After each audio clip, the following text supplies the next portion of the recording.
আসসালামু আলাইকুম ওয়ারাহমাতুল্লাহি ওয়াবারাকাতুহু। আমার প্রিয় বোনেরা, রমজান মাস রহমত, মাগফিরাত আর নাজাতের মাস।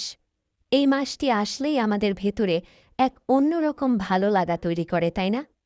কিন্তু আমরা বোনেরা, আমাদের জন্য রমজান মানেই তো শুধু জায়নামাজে বসে থাকা নয়।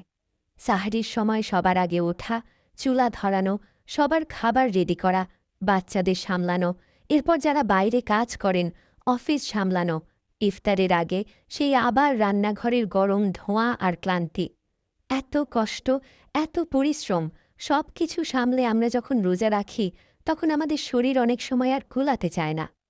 আমি জানি, আমার অনেক বোন আছেন যারা প্রচণ্ড মাইগ্রেনের ব্যথা, গর্ভাবস্থার কষ্ট বা বুকের দুধ খাওয়াচ্ছেন, তবুও অপরাধ বোধ থেকে রোজা ছাড়তে চান না। মনে হয়, হায় আল্লাহ, আমি রোজা ভাঙলে না জানি কত বড় গুনহা হয়ে যাবে। আবার এমন অনেক বোন আছেন যারা হয়তো শরীয়তের সঠিক মাসালা না জানার কারণে সামান্য একটু দুর্বল লাগলেই বা গ্যাস্ট্রিকের ভয় রোজা ভেঙে ফেলেন। রোজা রাখা ফরজ, এটা আমরা সবাই জানি, কিন্তু আমার বোনেরা, ইসলাম কি আমাদের কষ্ট দেওয়ার জন্য এসেছে? না। আমাদের প্রিয় রব, আমাদের আল্লাহ সুবহানাহু ওয়া তাআলা তো বলেছেন, তিনি কারও উপর তার সাধ্যাতীত বোঝা চাপিয়ে দেন না। কখন রোজা ভাঙা আমাদের জন্য শরীয়তসম্মত? কখন ভাঙলে আমাদের কোনো গুনহা হবে না, বরং আল্লাহর দেওয়া ছাড় গ্রহণ করার কারণে সাওয়াব হবে। আজ আমরা খুব জরুরি একটি বিষয় নিয়ে কথা বলব। আজ আমরা জানব প্রামাণ্য হানাফি মাযহাব অনুযায়ী ফতোয়ায়ে শামী বা রদ্দুল মুহতার, ফতোয়ায়ে আলমগীরি এবং হিদায়ার মতো নির্ভরযোগ্য কিতাবের আলোকে ঠিক কোন ৭টি কারণে একজন নারী তার রোজা ভাঙতে পারবেন। এই আলোচনাটি আপনাদের মনে কোনো ভয় ঢোকানোর জন্য নয়, বরং আপনাদের মনে স্বস্তি এবং আল্লাহর দিনের প্রতি ভালোবাসা আরও বাড়িয়ে দেওয়ার জন্য। তো চলুন বোনেরা, আমরা জেনে নিই আমাদের জন্য শরীয়তের সেই সুন্দর সমাধানগুলো। মূল আলোচনায় যাওয়ার আগে আসুন আমরা দেখি আমাদের সৃষ্টিকর্তা আল্লাহ তাআলা পবিত্র কোরআনে কী বলেছেন। সূরা আল বাকারার ১৮৪ এবং ১৮৫ নম্বর আয়াতে আল্লাহ তাআলা রোজার বিধান দিয়েছেন, কিন্তু একই সাথে তিনি বলেছেন, তবে তোমাদের মধ্যে যে অসুস্থ কিংবা সফরে থাকে, তাহলে অন্য দিনের সংখ্যা পূরণ করে নেবে। আর পরের আয়াতে আল্লাহ বলেছেন, আল্লাহ তোমাদের জন্য সহজ চান, তোমাদের জন্য কঠিন কিছু চান না। বোনেরা আমার, একটু গভীরভাবে চিন্তা করুন। আল্লাহ চাইলেই তো বলতে পারতেন, যাই হয়ে যাক, রোজা রাখতেই হবে, কিন্তু তিনি তা বলেননি। শরীয়তের ভাষায় এই ছাড়গুলোকে বলা হয় রুখসাত। ওলামায়ে কেরাম বলেন, আল্লাহ তাআলা যেমন তার ফরজ হুকুমগুলো পালন করলে খুশি হন, ঠিক তেমনি বান্দা যখন বিপদে পড়ে আল্লাহর দেওয়া রুখসাত বা ছাড় গ্রহণ করে, আল্লাহ তাতেও খুশি হন। তাই শরীয়ত অনুমোদিত কারণে রোজা ভাঙলে বা না রাখলে অপরাধবোধে ভোগার কিচ্ছু নেই। এটা আল্লাহর দেওয়া উপহার। হানাফি ফিকির কিতাবগুলো অধ্যয়ন করলে আমরা নারীদের জন্য এমন ৭টি সুনির্দিষ্ট কারণ পাই যখন রোজা ভাঙা বা না রাখা জায়েজ।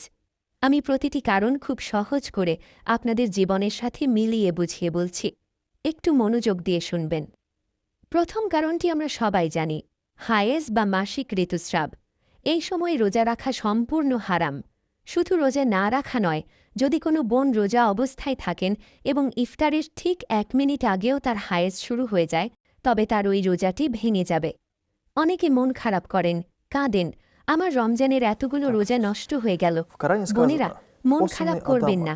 আপনার শরীর যখন অপবিত্র, তখন আল্লাহর হুকুমেই আপনি রোজা ছাড়ছেন। এই যে আপনি আল্লাহর হুকুম মেনে রোজা রাখছেন না, এটাই আপনার জন্য ইবাদত। হাইজের কারণে যে কয়টি রোজা ছুটবে, রমজানের পর শুধু সেই রোজাগুলোর কাজা আদায় করতে হবে, অর্থাৎ একটি রোজার বদলে একটি রোজা। এর জন্য কোনো কাফারা বা লাগাতার ৬০টি রোজা রাখা লাগবে না। দ্বিতীয় কারণটি হল নিফাস, অর্থাৎ সন্তান জন্মদানের পর মায়ের যে রক্তস্রাব হয়, এটি সর্বোচ্চ ৪০ দিন পর্যন্ত হতে পারে। এই সময়েও হাইজের মতোই রোজা রাখা হারাম।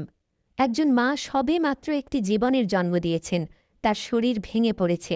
আল্লাহ তাআলা এই মাকে বিশ্রাম দিয়েছেন। এই সময় ভাঙা রোজাগুলোর জন্য পরবর্তীতে শুধু কাজা আদায় করতে হবে, কোনো কাফারা নেই। তৃতীয় কারণটি খুব গুরুত্বপূর্ণ, গুরুতর অসুস্থতা। অনেক বোন প্রশ্ন করেন, আপা, আমার তো মাথা ব্যথা, আমি কি রোজা ভাঙব? না বোন, সাধারণ মাথা ব্যথা বা একটু দুর্বল লাগলে রোজা ভাঙা যাবে না। হানাফি মাযহাবের কিতাব ফাতোয়ায়ে আলমগীরিতে স্পষ্ট বলা হয়েছে, যদি রোজা রাখলে প্রবল ধারণা হয় যে তার মৃত্যু হতে পারে বা শরীরের কোনো অঙ্গ নষ্ট হয়ে যেতে পারে অথবা রোগ মারাত্মকভাবে বেড়ে যেতে পারে, তবেই রোজা ভাঙা বা না রাখা জায়েজ। এই প্রবল ধারণা কিভাবে বুঝবেন? ৩টি উপায়। আপনার নিজের অতীত অভিজ্ঞতা থেকে, রোগীর বাহ্যিক স্পষ্ট লক্ষণ দেখে, অথবা সবচেয়ে ভালো হয় একজন অভিজ্ঞ দিনদার এবং বিশেষজ্ঞ চিকিৎসকের পরামর্শ নিলে। ডাক্তার যদি বলেন আপনার কিডনি ড্যামেজ হতে পারে বা আলসার ফুটো হয়ে যেতে পারে, তাহলে অবশ্যই আপনি রোজা ভাঙবেন। সুস্থ হওয়ার পর এই রোজাগুলো শুধু কাজা আদায় করতে হবে, কাফফারা লাগবে না। চতুর্থ কারণটি জানিয়ে আমাদের মা বোনেরা সবচেয়ে বেশি চিন্তায় ভোগেন, গর্ভাবস্থা। হানাফি মাযহাব মতে গর্ভাবস্থায় যদি রোজা রাখলে মায়ের নিজের জীবনের ঝুঁকি থাকে বা গর্ভের সন্তানের ক্ষতি হওয়ার, যেমন বাচ্চার ওজন কমে যাওয়া, পানি শুকিয়ে যাওয়া বা মিসক্যারেজ হওয়ার প্রবল আশঙ্কা থাকে, তাহলে ওই গর্ভবতী মায়ের জন্য রোজা না রাখা জায়েজ। এক্ষেত্রে অবশ্যই একজন ভালো গাইনোকোলজিস্টের পরামর্শ নেবেন। তিনি যদি বলেন আপনার এবং বাচ্চার পজিশন ভালো, রোজা রাখা যাবে, তবে রোজা রাখবেন, আর যদি তিনি নিষেধ করেন তবে রাখবেন না। হানাফি মাযহাব অনুযায়ী গর্ভবতী মা পরবর্তীতে সুবিধামতো সময় শুধু কাজ আদায় করবেন, তাকে কোনো ফিদিয়া বা কাফফারা দিতে হবে না। অন্য মাযহাবে ফিদিয়ার কথা থাকলেও হানাফিতে শুধু কাজাই যথেষ্ট। পঞ্চম কারণটি হল শিশুকে বুকের দুধ পান করানো। ধরুন আপনি রোজা রাখলেন, কিন্তু সারাদিন না খেয়ে থাকার কারণে আপনার বুকের দুধ শুকিয়ে গেল। বাচ্চাটা ক্ষুধার যন্ত্রণায় কাঁদছে, তার স্বাস্থ্য খারাপ হয়ে যাচ্ছে, অথবা দুধ খাওয়াতে গিয়ে মায়ের নিজের অবস্থা এতটাই খারাপ হয়ে গেল যে তিনি অজ্ঞান হওয়ার উপক্রম হলেন। এমতাবস্থায় হানাফি ফিক বলছে মা রোজা ভেঙে ফেলতে পারবেন বা রোজা রাখবেন না, কারণ এখানে একটি মাসুম বাচ্চার হক জড়িত।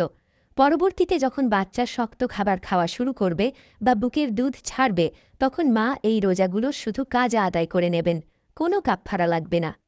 ষষ্ঠ কারণটি হল অস্বাভাবিক এবং তীব্র ক্ষুধা বা তৃষ্ণা। বোনেরা, রমজানে একটু ক্ষুধা তৃষ্ণা তো লাগবেই, এটাই তো রোজার পরীক্ষা।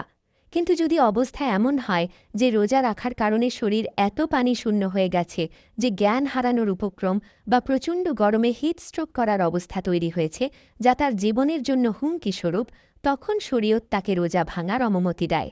বিশেষ করে আমাদের যে বোনেরা কর্মজীবী, প্রচণ্ড গরমে ঢাকার জ্যাম ঠেলে বাসে যাতায়াত করেন, তারা যদি কখনো এমন জীবন মরণ ঝুঁকিতে পড়েন, তখন তারা রোজা ভাঙতে পারবেন। পরবর্তীতে এই রোজা শুধু কাজা করতে হবে, কাফফারা লাগবে না। সপ্তম এবং শেষ কারণটি হল যদি কেউ ত্রাণনাশের হুমকি দিয়ে জোরপূর্বক কাউকে কিছু খাইয়ে দেয় বা রোজা ভাঙতে বাধ্য করে। ফিখের ভাষায় একে ইকরাহে মুলজি বলে। যদিও এমন পরিস্থিতি আমাদের সমাজে সচরাচর ঘটে না, তবু শরিয়ত সব দিক বিবেচনা করে বিধান দিয়ে রেখেছে। এমন পরিস্থিতিতে রোজা ভেঙে গেলে গুনহা হবে না, তবে পরে শুধু একটি রোজার কাজা করতে হবে, কাফফারা লাগবে না। আমার প্রিয় বোনেরা, এতক্ষণ আমরা যে 7টি কারণ জানলাম, এগুলোর প্রতিটিই ছিল শরিয়ত অনুমোদিত ওজর বা ভ্যালিড রিজন। এই কারণগুলোর কোনো একটিতে রোজা ভাঙলে শুধু কাজা করতে হয়। কিন্তু এখন আমি আপনাদের একটি অত্যন্ত গুরুত্বপূর্ণ কথা বলবো, দয়া করে খুব মনোযোগ দিয়ে শুনবেন। যদি কোনো সুস্থ সবল মানুষ, যার কোনো ওজর নেই, কোনো অসুস্থতা নেই, সে যদি রমজানের রোজা রাখার পর দিনের বেলায় ইচ্ছাকৃতভাবে কিছু খেয়ে ফেলে, পান করে বা স্ত্রী পুরুষের বিশেষ সম্পর্কে লিপ্ত হয়, তবে তার জন্য শরিয়তের বিধান অত্যন্ত কঠোর। হানাফি মাযহাব অনুযায়ী ইচ্ছাকৃতভাবে কোনো কারণ ছাড়া রোজা ভাঙলে শুধু কাজা করলে হবে না, সাথে কাফফারা দিতে হবে। কাফফারা কি?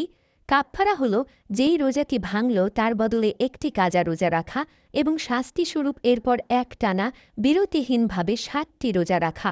বুঝতে পারছেন বিষয়টা কতটা কঠিন? মাঝে একদিনও বিরতি দেওয়া যাবে না, শুধুমাত্র মেয়েদের হায়েস ছাড়া। তাই শুধু শুধু আজকে একটু টায়ার্ড লাগছে, আজকে মেহমান এসেছে, কাজ বেশি, আজকে একটু অ্যাসিডিটি মনে হচ্ছে, এসব ঠুনকো অজুহাতে ভুলেও রোজা ভাঙবেন না। আল্লাহর গজব নেমে আসবে। চিকিৎসকের পরামর্শ ছাড়া বা সত্যিকারের প্রাণের ঝুঁকি ছাড়া রোজা ভাঙা কবিরা গুনহা। কষ্ট হবে, একটু মুখ শুকিয়ে যাবে, এর মাঝেই তো জান্নাতের সুঘ্রাণ লুকিয়ে আছে। আমি জানি আমার এই কথাগুলো শোনার পর অনেক বোন নিজেদের জীবনের সাথে মেলাচ্ছেন। ধরুন আমার একজন বোন যিনি প্রেগনেন্ট, ডাক্তার বলেছেন তার ডায়াবেটিস আছে, ইনসুলিন নিতে হবে দিনে 3 বার। তিনি কি করবেন? বোন আমার, আপনি আল্লাহর উপর ভরসা করে রোজা ছাড়ুন। আপনার অনাগত সন্তান একটি আমানত। ইনসুলিন না নিলে যদি আপনার বা বাচ্চার ক্ষতি হয়, তাহলে রোজা না রাখাই আপনার জন্য এই মুহূর্তে সঠিক দিনদারি। আবার আমার সেই কর্মজীবী বোন, যার রক্ত স্বল্পতা বা এনিমিয়া আছে। আপু, আপনি সাহারি খেয়ে আল্লাহর নাম নিয়ে বের হবেন। আগে থেকেই ভয় পেয়ে রোজা ছাড়বেন না। কিন্তু যদি অফিসে গিয়ে দেখেন আপনি চোখে অন্ধকার দেখছেন, শরীর কাঁপছে, ডাক্তার আগেই ওয়ার্নিং দিয়েছিল, তাহলে আপনি রোজা ভেঙে ফেলবেন। আল্লাহ আপনার নিয়ত দেখেছেন। দিন খুব প্র্যাকটিক্যাল বোনেরা। ইসলাম আমাদের রোবট মনে করে না। ইসলাম আমাদের মানবীয় দুর্বলতাগুলোকে সম্মান করে। হজরত আয়েশা রাদিয়াল্লাহু আনহা থেকে বর্ণিত একটি সুন্দর হাদিস আছে। রসুলুল্লাহ সাল্লাল্লাহু আলাইহি ওয়াসাল্লামকে যখনই দুটি কাজের মধ্যে কোনো একটি বেছে নিতে বলা হতো, তিনি সবসময় সহজটি বেছে নিতেন, যদি না তাতে কোনো গুনাহ থাকত। ইসলাম আমাদের কষ্ট দিতে আসেনি। আল্লাহ আমাদের প্রতিটি দীর্ঘশ্বাস শোনেন। রান্নাঘরে সেই প্রচণ্ড গরমে ঘামতে ঘামতে আপনি যখন ইফতার বানান, আল্লাহ ফেরেশতাদের কাছে আপনাকে নিয়ে গর্ব করেন। আমরা অসহায় নই। আমাদের জন্য শরীয়তে যেমন কঠোরতা আছে, তেমনি আছে মায়ের কোলের মতো স্নেহের পরশ। যখন শরীর একদমই অনুমতি দেবে না, তখন শরীয়তের এই বিধানগুলো মেনে রোজা না রাখাও এক প্রকার ইবাদত, কারণ আপনি আল্লাহর দেয়া বিধানকেই সম্মান করছেন। রোজা আমাদের ভালোবাসার ইবাদত। আল্লাহর সাথে আমাদের প্রেমের সম্পর্ক এই রোজা। কিন্তু বোনেরা, ভালোবাসা মানে শুধু জেদ করে কষ্ট সহ্য করা নয়। ভালোবাসা মানে প্রিয়জনের আদেশ মানা। আল্লাহ যখন বলেছেন রোজা রাখো, তখন রোজা রাখব।